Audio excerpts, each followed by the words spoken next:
Good afternoon, everybody. Welcome to session 7 of PPE for the mind. I'd really like to just start by anchoring ourselves with a pod. So if you're willing to close your eyes, I always think that's a bit less distracting. So just kind of pause, push your feet down, notice you're here. And then just observe your mind right now. Notice what's on your mind. Notice whether your mind is busy, desperate to rush on with the session, having difficulties untangling from what you've just been doing, or whether it's actually fairly calm.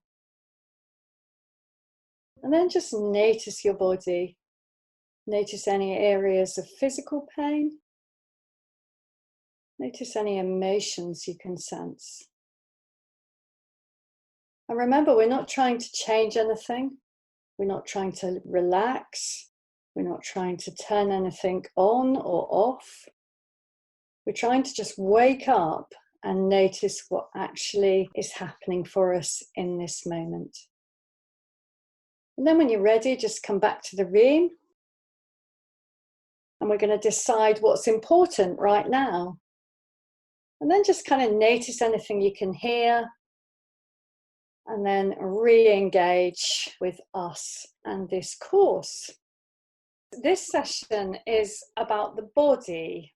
So in the last session, we started to think about disentangling from these chains that hijack us. And essentially they hijack us from our lives, hijack us from enjoying what we want to do. This session is all about feelings. So I've put up a diagram there and I wonder what you think of it, whether, what's your first thoughts about that diagram? It kind of frames this whole sort of disentangling, whether the thoughts are things that have happened in the past or things that are upcoming. It kind of puts you back into that baseline of being where you are right now and taking notice of who you are and what's happening around you. Yeah, definitely. So that whole idea about, if I really noticed, I wonder how many times in the day my body's one place and my mind's somewhere else, either digging up memories from the past or even just this morning, or worrying about what's going to happen this evening or for the rest of lockdown and beyond. So as human beings, this is completely normal. We've been practicing this most of our adult lives. So we're born into sensing mode. We're born with our bodies and minds in the same places, but the older we get, we tend to have this disconnect. Your body should always be there and you can always use it as an anchor, but it's also a great doorway into sensing mode. So I wonder if you could just look around where you are and find an object. Any object will do. I wonder if, without looking at this object, obviously you know what it is. Imagine that I am completely blind. And I just wonder if you could have a go at describing it to me. So close your eyes and just the best you can explain the object that you have in your hands. So it's about a hand size of my hand. It's hard plastic, it's black, cross button in the middle, and then some other buttons on either side. They're kind of rubbery feeling. So can I ask you how long it is? 10 inches. And can I ask you how thick it is? About an inch thick. And can I ask you how many buttons there are on it? There's 12 buttons. And do they all feel exactly the same, or are some different to others? They're all quite different sizes and shapes. Okay, and can I ask you just one more question? If you wanted to say to me, the shape of it is kind of like something, is there another object that would be a similar sort of shape? Kind of reminds me on a larger scale of the old Nokia phone. It's perfectly possible to describe something in quite a non-judgmental sort of fashion. Gemma didn't say, I really hate this remote control. I wish it wasn't in my life. I mean, you know, I've been around someone else's house and they have a way bigger remote control, which would be much easier to use if you were visually impaired. So we get a feeling we don't like and we tend to enter into a little bit of a war with it.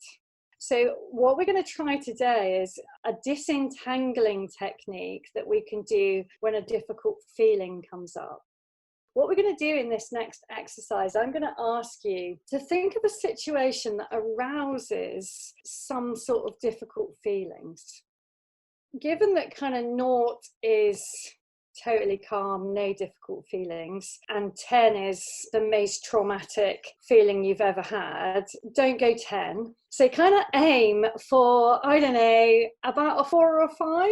So if we can, we want to arouse a difficult feeling in order to do the exercise. So I won't ask you what your situation is. Feel free to think of something as personal or as difficult as you so desire. So I'll just give you a couple of minutes to think of something a bit anxiety provoking, a bit embarrassing, or a time when got really hijacked with some anger. Got one? Yep. So if you're willing, I'm going to ask you to close your eyes because, again, it just helps you to focus. So first of all, just kind of, as usual, let's connect with your body. So push your feet down. Just notice your posture in the chair. Notice any patterns of light you can see behind your eyes. And then just bring to mind this situation. So make it as colourful and as concrete and as believable and clear as you can. Remember what people were wearing. If it's just you, remember what you were wearing. Remember where you were.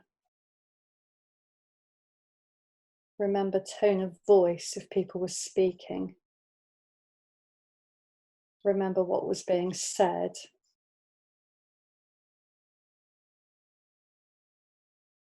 Remember what else was around you.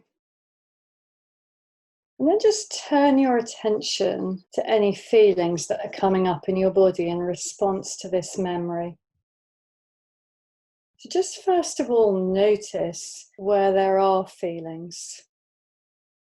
And there may not be, that's fine. Sometimes this is really difficult to do, especially under pressure. So if you have no feelings, just notice the absence of feelings. If there's some strong feelings, just see if you can notice whether there's one particular place where you can feel it in your body or a number. And then just choose the part of your body where that feeling feels the strongest. Bring that memory to mind, make it as loud and as clear as you can. And just notice these feelings. And then imagine that you're a curious scientist and you've been charged, commissioned with a project, which is to give in as much detail and description of this feeling in your body. And just kind of notice how big the feeling is. So notice how wide it goes. Notice how high it goes and how low. Imagine that you were going to get a marker pen, an outline on the outside of your body. What would that outline look like? Does the shape remind you of anything else? Is it a flat shape, this feeling, or is it actually a 3D shape? And is the feeling settled, or is it pounding, or does it vary up and down?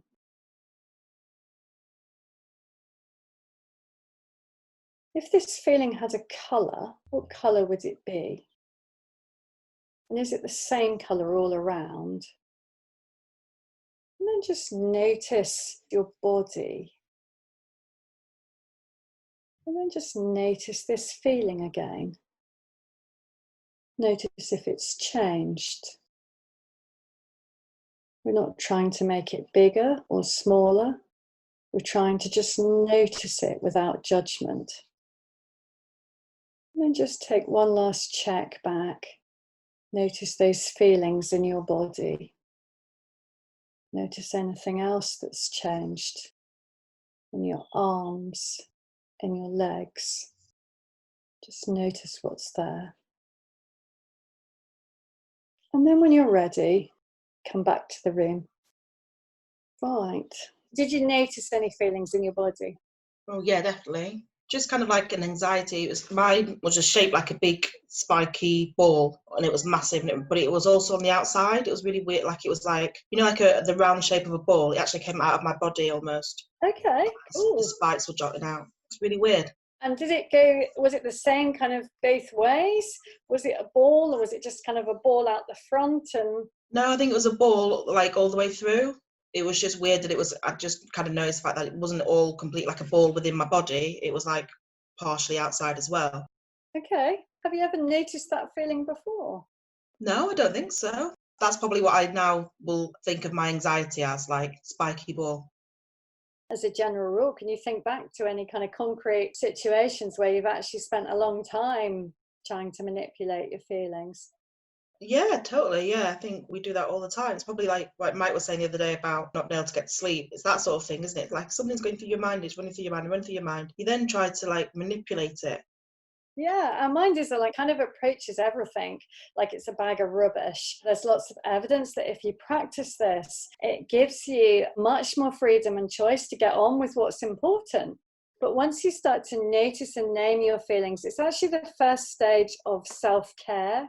Noticing your fatigue, noticing you're anxious, you can actually look after yourself a bit better.